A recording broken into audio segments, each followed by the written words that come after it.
अस्सलाम वालेकुम व्यूअर्स। मैं हूं जी चौधरी, टैक्स टेक्नोलॉजिस्ट। आज हम देखेंगे कि ऐसे कारोबारी लोग जो कि जिनका कारोबार स्मॉल पैमाने पे है, जो कि ब्रोकर हैं, प्रॉपर्टी डीलर्स हैं, या कमीशन एजेंट हैं, या कोई ऐसा काम कर रहे हैं जिसकी कोई ना सेल है ना परचेज है। तो ऐसे लोग अपनी रिटर्न जो है वो कैसे फाइल करेंगे।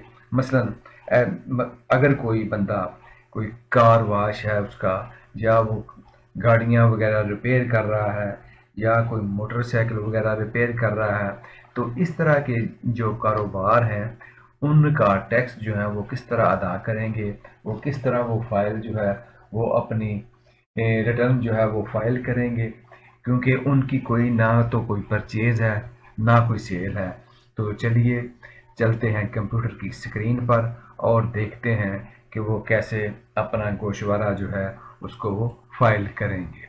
तो सबसे पहले हम चलते हैं FBR के पोर्टल पर। तो उसके लिए मैंने ये एक शॉर्टकट बनाया है FBR आइरिस का। इस पर क्लिक करते हैं तो ये FBR का पोर्टल जो है वो हमारे सामने आ गया है। तो सबसे पहले हम रजिस्ट्रेशन का जो टैब है इस पर हम लिखते हैं शनाख्ती कार्ड नंबर,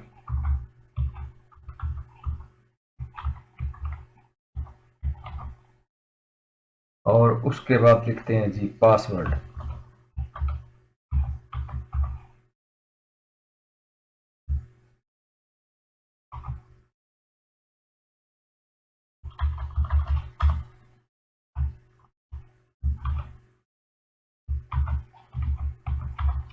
और इसको करते हैं जी लॉगिन।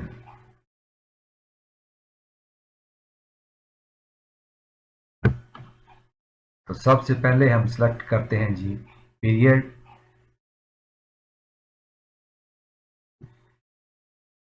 इसमें हम लिखते हैं जी 2022।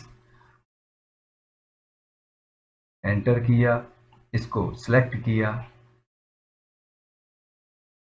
और ये हमारे सामने रिटर्न जो है वो ओपन हो जाएगी। में आने के बाद आएंगे जी हम रिसीट्स में। तो इस जगह अब हम वो लिखेंगे कि उसकी रिसीट्स जो है वो कितनी है बनती है, उसका कमीशन जो है वो कितना बनता है। तो इसको हम वो पहली जो है इस फिगर में भी लिख सकते हैं, लेकिन हम इधर इसको हम लिखेंगे इधर अदर्स में। हम फर्ज करते हैं कि उसका जो रिसीट्स है यानी उसका ग्रास प्रॉफिट जो है वो बन रहा है जी 6 लाख रुपया।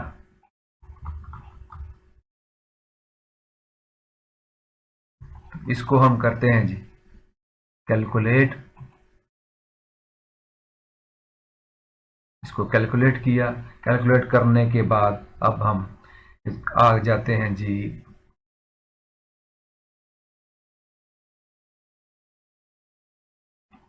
इसके एक्सपेंसेस के टैब में। मैनेजमेंट के एक्सपेंसेस टैब है, यहाँ आ रहा है जी अगर उसकी कोई जो शॉप है या उसका जो बिजनेस प्रेमिसेस है वो रेंट पे है, तो इस जगह हम उसका सालाना रेंट जो है वो लिख देते हैं।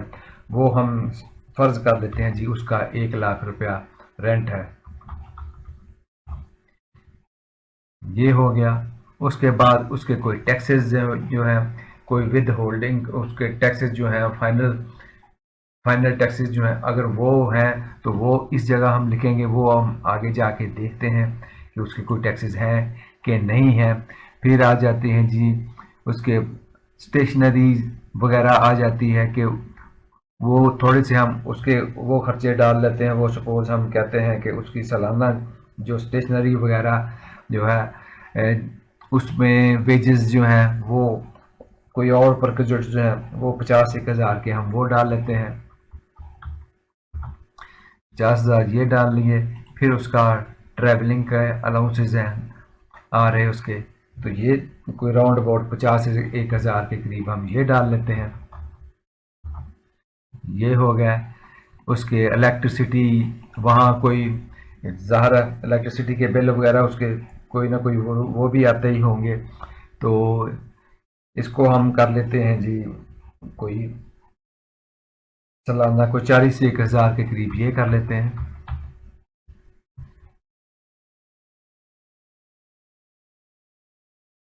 कोई कम्युनिकेशन, किसी चीज़ की कोई रिपेयर है, इसके अलावा जो भी है ये सारे खर्चे आ रहे हैं। कोई इंश्योरेंस उसको पॉलिसी उसने की है, कोई इस तरह की कोई भी, ये सारे ब्रोकरेज, ये कमीशन वगैरह अगर किसी को और को किसी को भी दिया है तो वो आ जाएगा। अदर इनडायरेक्ट एक्सपेंसेस कुछ उसके, पहले तो हम इसको कैलकुलेट करते हैं कि ये हमारे एक्सपेंसेस कितने बन रहे हैं टोटल। तो ये 2,40,000 के करीब जो है वो एक्सपेंसेस वो बने हैं। तो इनडायरेक्ट एक्सपेंसेस इधर आ रहे हैं अदर्स। तो इसमें हम 61,000 और डाल लेते हैं जी।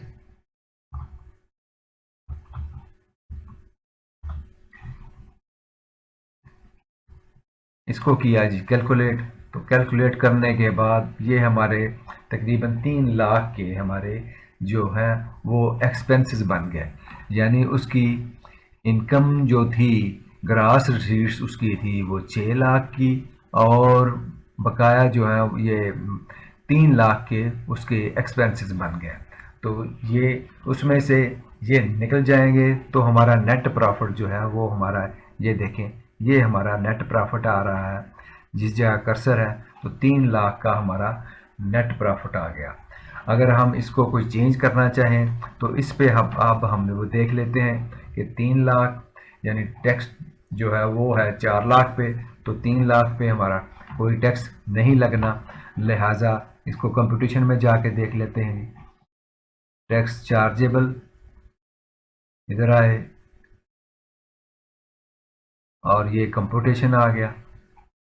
कंप्यूटेशन में आके हमने ये देखा कि ये देखें उसकी नेट इनकम उसने वो बनाई है 3 लाख, और 3 लाख पे उसका कोई जो है वो ये टैक्स जो है वो ज़ीरो बना, कोई टैक्स उसका ये ज़ीरो टैक्स है। कोई टैक्स उसका नहीं बना, ना कोई रिफंड है, ना कोई और कोई चीज़ है। तो ना उसका कोई एक एडमिटेड टैक्स बना है, ना कोई, चूँकि उसको टैक्स ही नहीं लगा। तो ये हो गया उसकी एक सिंपल तरीका जो है, उसकी रिटर्न जो है वो उसकी ये रिटर्न बन जाएगी। रिटर्न बनने के बाद अब हम आ जाएंगे जी उसके जो है वेल्थ स्टेटमेंट। तो वेल्थ स्टेटमेंट में सबसे पहले हम उसके आते हैं जी पर्सनल एक्सपेंसेस में। तो पर्सनल सबसे पहले इनको फिल करना है पर्सनल एक्सपेंसेस को। पर्सनल एक्सपेंसेस में भी अब ये आ गए हैं घर के उसके कोई एक्सपेंसेस, सपोज वो हुए जी, हम ये कह लेते हैं कि उसका रेंट, ये भी उसका कोई वो किराए का है या नहीं है। अगर उसका ज़ाती है तो इसमें हम कुछ नहीं लिखेंगे। इधर भी टैक्सेस आ गया, व्हीकल कोई मेंटेनेंस मेंटेनेंस उसकी है वो रखी हुई है, कोई ट्रैवलिंग का वो कर रहा है। इलेक्ट्रिसिटी तो ज़ाहिर उसने वो देनी ही देनी है, इलेक्ट्रिसिटी का बिल यहाँ कोई हम वो डाल लेते हैं जी, हम ये कहते हैं जी इलेक्ट्रिसिटी का बिल उसका कोई 1,00,000 रुपये आ रहा है। 4 5 ये हो गया। उसके बाद वाटर और गैस के कुछ जो हम वो थोड़े खर्चे कुछ वाटर और गैस के हम वो डाल लेते हैं। पानी का 20-1,000 हम वो कर लेते हैं। इसी तरह गैस का कोई 50-1,000 कर लेते हैं जी। यानी कि अपने आपने अपने ये जो एक्सपेंसेस हैं ये अपने हिसाब से डालने हैं, जितने आपके बन रहे हैं उसके हिसाब से आपने ये डालने हैं। तो मैं इस जगह पर अदर एक्सपेंसेस ये आ रहे हैं, तो इसमें उसके कोई टोटल एक्सपेंसेस जो हैं वो मैं ये कह देता हूँ। ये इनको हम कैलकुलेट करते हैं जी, ये कितने बने पहले तो ये देख लेते हैं। ये बने हैं जी 1,70,000 रुपया। तो इसमें कुछ हम और एक्सपेंसेस इसमें वो डाल लेते हैं जी। 1,70,000 ये हो गया, 30 ये हो गया, और 1,30,000 हम और डाल लेते हैं।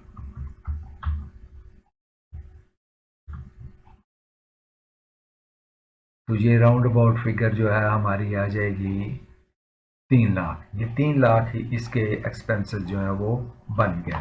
ये जब बनने के बाद उसके बाद अब हम आते हैं जी उसकी वेल्थ स्टेटमेंट।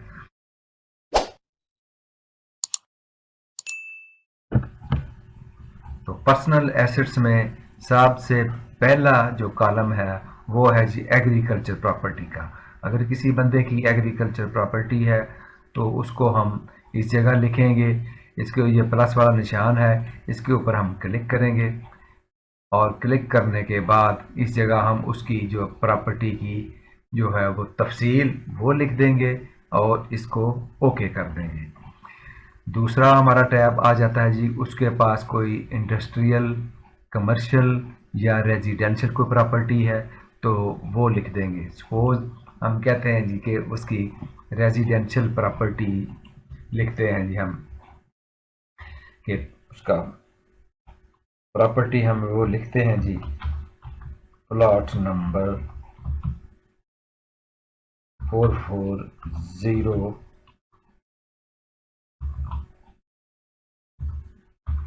गुलबर्ग लाहौर। और ये हम कहते हैं जी कि उसका 7 मरला का प्लॉट है जी और ये है रेजिडेंशियल।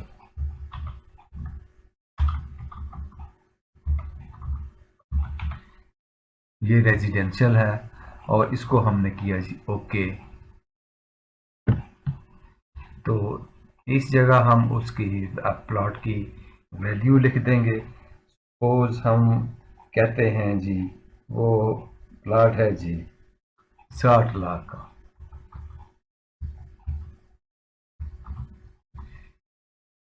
इसको ओके किया, इसको कैलकुलेट किया तो ये प्लॉट आ गया।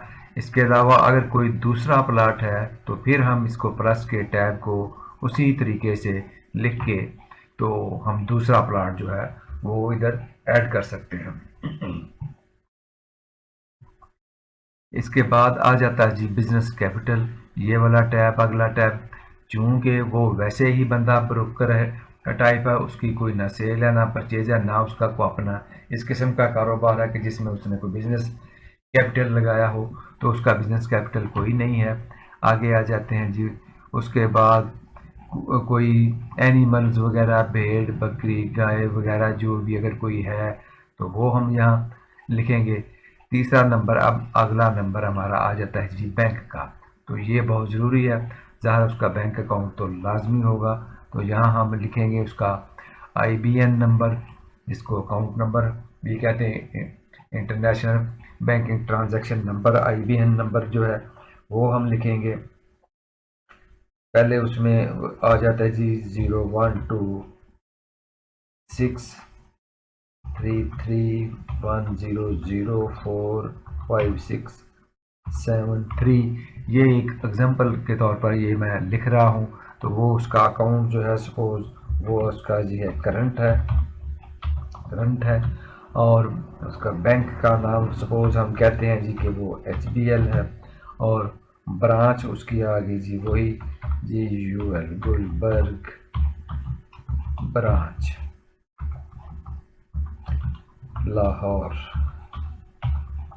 और इसको हमने किया जी ओके। तो अब हम ये कहते हैं कि 30/6/2022 को उसके पास बैंक में जो पैसे पड़े थे उसका क्लोजिंग बैलेंस जो था वो हम कहते हैं जी सपोज वो है जी 40 लाख का या 20 लाख का या जितना भी है, क्योंकि वहाँ ब्रोकरेज के पैसे होते हैं, पार्टियों के पैसे आए होते हैं तो वो रखे होते हैं और उनमें ट्रांजैक्शन आ रही है और जा रही है, लिहाजा हम ये कह देते हैं कि उसके पास कोई चलें जी कहते हैं 30 लाख है जी।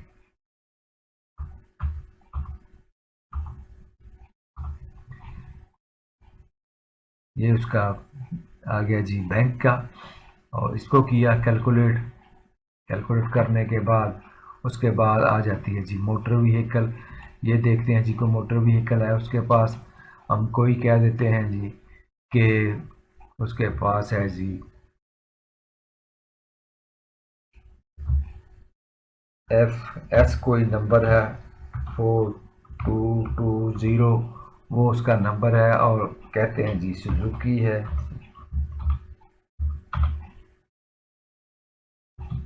1000 सीसी है। हम ये करके इसको ओके करते हैं। ओके करने के बाद यहाँ हम अमाउंट डाल देते हैं जी 10 1 लाख, उसकी हम अमाउंट डाल देते हैं 2 3 4 5 6, ये 10 लाख हो गए। ये इसके हो गए। उसके बाद उसके पास कोई कीमती चीज़ें, कोई ज्वेलरी वगैरह, ये वो, उसकी हम वो लिख देते हैं। और हाउस होल्ड इफेक्ट वगैरह जो है उसके पैसे, ये इसमें थोड़े थोड़े हम वो इधर डाल देते हैं। 2 1 लाख इधर लिख दिए, इसी तरह कोई 2 लाख इधर लिख दिए। लेकिन आपने अपने अंदाजे के मुताबिक जो है ना वो आपने लिखने हैं। ये नहीं कि मैं जो लिख रहा हूँ वही आपने लिख देने। इसको ज़रा हम कैलकुलेट करते हैं जी कि ये कितना बन रहा है। कैलकुलेट करने के बाद ये 1 करोड़ 4 लाख रुपया तकरीबन जो है वो बन गया है। अच्छा, अब ये हमने ये देखना है कि ये कुछ हमने काफ़ी ज़्यादा कर लिए हैं। चलें अब देखते हैं टोटल नेट एसेट्स इसके इधर आएंगे और अब हम जाएंगे रिकन्सिलेशन में, तो वहाँ जाके सारी कैलकुलेशन जो है वो प्रॉपर होगी। तो रिकन्सिलेशन में आने के बाद सबसे पहले तो हमने जनाब लिखा कि उसकी इंक्रीज जो है ना वो इस हिसाब से ना वो ज़्यादा बन रही है। तो बंदे का पहला वो पड़ा हुआ एसेट्स और उसके हिसाब से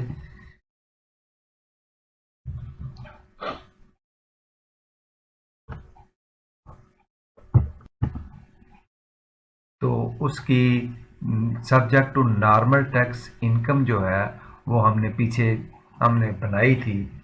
यानी ग्रास रिसीट्स हमने उसकी बनाई थी 6 लाख, उसमें से 3 लाख के उसके खर्चे निकल गए।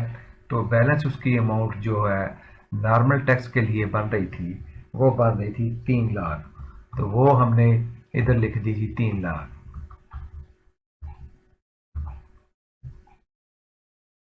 और इसको किया कैलकुलेट।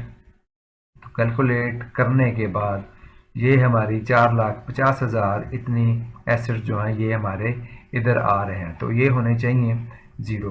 तो सपोज़ हम ये हैं कि उसको कोई एक गिफ्ट भी मिला है, इसको हम कॉपी करते हैं और इसको हम लिख देते हैं जी कि उसको ये गिफ्ट मिला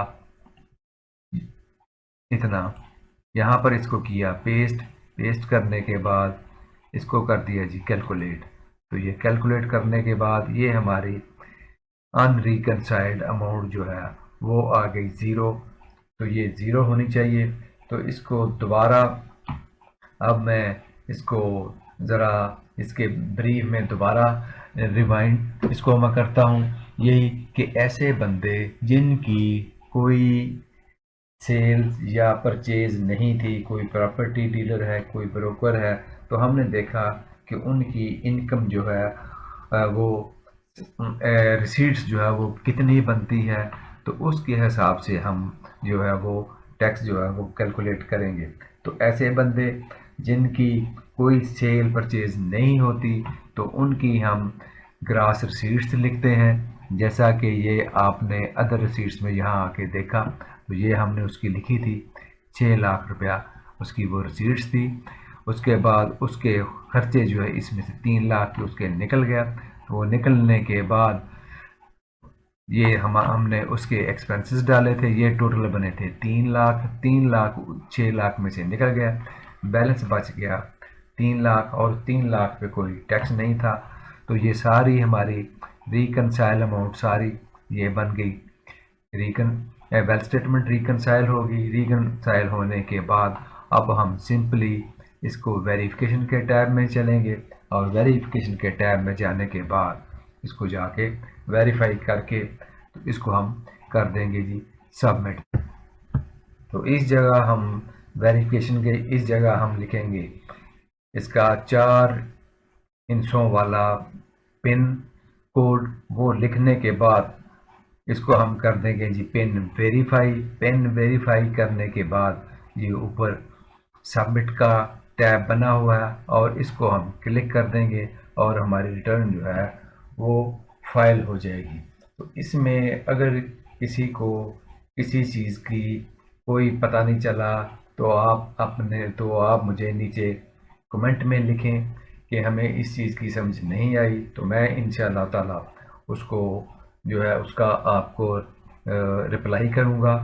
तो अगर वीडियो आपको पसंद आई हो तो इसे लाइक कीजिए और इसे शेयर कीजिए और इसको सब्सक्राइब करना जो है उसको नहीं भूलना, क्योंकि इस पे सब्सक्राइब करने में कोई पैसा नहीं लगता। तो thank you for watching this video and अल्लाह हाफिज़।